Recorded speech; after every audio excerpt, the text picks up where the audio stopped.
u dash plus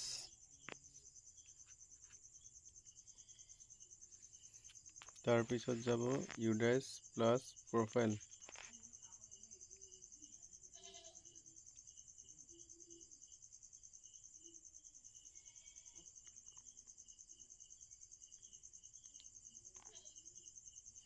তাৰ পিছত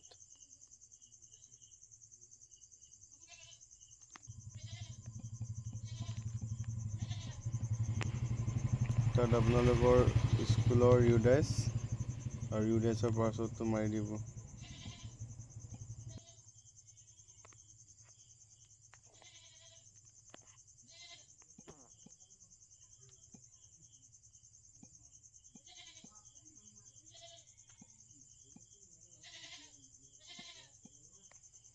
login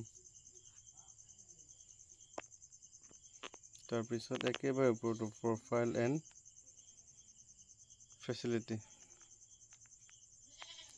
তাত গৈ পেলাই এই অপচনটো 3 নম্বৰ থকা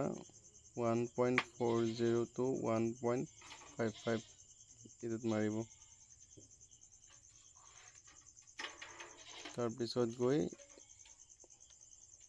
1.4 to এইটো yes এই 1.4 to yes কৰি দিব তাৰ তলতো yes কৰি দিব তাৰ 1.43 টোত স্কুলৰ ষ্টুডেন্ট কেইটা আছে সেইটো ভৰাই দিলে হৈ গ'ল তাৰ পিছত তললৈ আহি একেবাৰে 7 নেক্সট মাৰিব লাগিব 7 নেক্সট মাৰাৰ পিছত ডাইৰেক্ট মিনিমাইজ কৰি অঁতৰাই দিলে হ'ল